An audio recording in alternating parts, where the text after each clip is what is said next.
Saya mendengar ceramah dari Ustadz Abdul Somad bahwa asal usul tahlilan itu memang bukan dari Nabi, bukan dari sahabat, tetapi dari seorang tabi'in katanya yang bernama Imam Atha.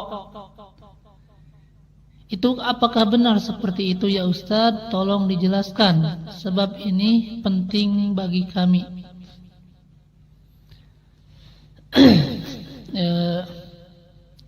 Setahu kami ya, tabi'in itu tidak ada yang namanya Imam Atha.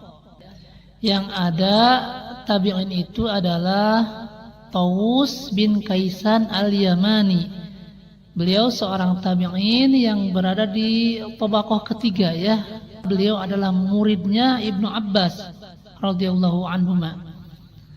Nah, memang disebutkan di dalam asar itu perkataan tabi'in bahwa Tawus bin Kaisan al-Yamani itu mengucapkan begini, Innal mauta yuftanuna fi kuburihim sab'an fakanu yastahibbuna an yat'ama anhum tilkal ayyam.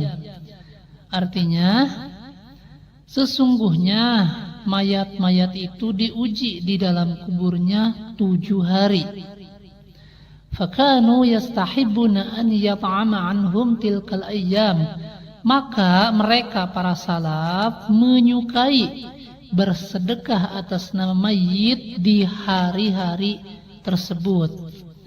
Nah, tetapi perlu saudara penanya ketahui bahwa perkataan tersebut, yakni perkataan tabi'in tersebut, tidak bisa dijadikan hujjah. Sebab sanad daripada perawi tersebut terputus ya. Jika kami jelaskan secara rinci begini ya. Perkataan yang mengatakan innal mauta yuftanuna fi kuburihim sab'an fakanu yastahibbuna an yata'ama anhum tilkal ayyam, itu diriwayatkan oleh Al-Imam Ahmad bin Hanbal. Nah, Imam Ahmad bin Hanbal mendengar perkataan tersebut dari Hashim bin Qasim. Hashim bin Qasim mendengar perkataan tersebut dari Imam Al-Asja'i. Imam Al-Asja'i mendengar perkataan tersebut dari Sufyan Ats-Tsauri. Nah, apakah Sufyan Ats-Tsauri itu mendengar daripada Tawus bin Kaisan al-Yamani? Ini yang dibahas oleh para ulama ya. Para ulama menjelaskan bahwa Sufyan Ats-Tsauri itu tidak mendengar dari Tawus bin Kaisan al-Yamani sebab ada 5 alasan. Yang pertama, ketika Tawus bin Kaisan al-Yamani meninggal dunia itu tahun 106 Hijriah. Usia Sufyan Ats-Tsauri waktu itu baru 9 tahun. Jadi jika Tawus bin Kaisan al-Yamani 5 tahun sebelum meninggal beliau berdakwah, maka usia Sufyan baru 4 tahun. Tidak mungkin kan seseorang menyampaikan riwayat kepada anak usia 4 tahun. Yang kedua, lokasi Sufyan dengan lokasi Tawus bin Kaisan al-Yamani itu jauh sekali ya. Tawus bin Kaisan al-Yamani itu dari Mekah. Sementara Sufyan beliau berada di kota Kufah, jadi jauh sekali. Nah, itu alasan yang kedua. Kemudian alasan yang ketiga yang menjadikan riwayat tersebut dianggap lemah, tidak bisa dijadikan hujjah. Sufyan Ats-Tsauri baru keluar dari kota Kufah menuju kota Mekah itu ketika usia beliau 40 tahun. Jadi kurang lebih 31 tahun sebelumnya Tawus bin Kaisan al-Yamani sudah meninggal dunia. Jadi tidak mungkin bertemu antara Tawus bin Kaisan al-Yamani bertemu dengan Sufyan Ats-Tsauri ya. Nah, itu alasan yang ketiga. Kemudian alasan yang keempat, di antara murid-murid Tawus bin Kaisan al-Yamani tak satu pun ada nama Sufyan Ats-Tsauri ya. Kemudian alasan yang kelima, di antara guru-gurunya Sufyan Ats-Tsauri tak ada yang namanya Taus bin Kaisan Al-Yamani.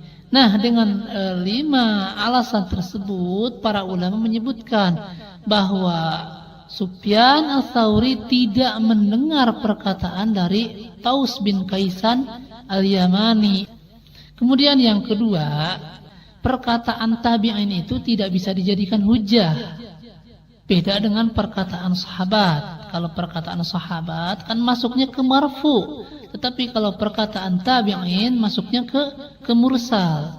Saya rasa orang yang belajar ilmu hadis paham masalah ini ya. Jadi jika kita bahas masalah ini pun sebagian orang tidak akan paham. Jadi singkatnya, yang kedua, riwayat tersebut tidak bisa dijadikan hujah. Kemudian yang ketiga, riwayat tersebut itu bertentangan dengan asar sahabat, dengan perkataannya sahabat. Jarir bin Abdullah, beliau mengatakan, kunna na'udul ijtima' inda ahli al-mayyit wa sani'atu ta'am ba'da dafnihi minan niyaha. Kata Jarir bin Abdullah, kami para sahabat hidup di zaman Nabi ya, kami para sahabat menganggap atau memandang bahwa kumpul-kumpul di keluarga mayit dan membuat makanan, perhatikan ini, dan membuat makanan setelah dikuburkannya mayit itu bagian daripada meratapi mayit ya. Jadi kata Jarir bin Abdullah, membuat makanan itu katanya sama dengan meratapi mayit ya.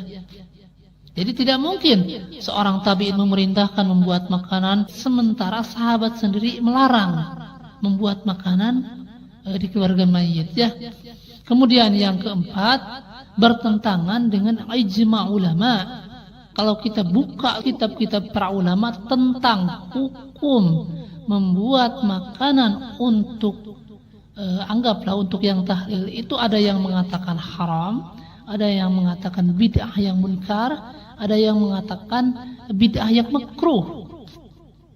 Kalau di dalam kitab I'anatul Talibin jelas disebutkan membuat makanan untuk yang tahlil itu hukumnya bid'ah yang munkar. Itu bisa dilihat di kitab I'anatul Talibin juz kedua ya, kami juga ada kitabnya.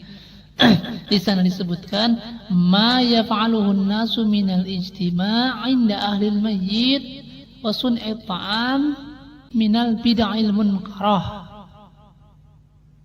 Adapun kebiasaan masyarakat berupa kumpul-kumpul di keluarga mayit dan membuat makanan untuk yang tahlil ya, hukumnya minal bid'il munkarah, itu hukumnya bid'ah yang munkar ya.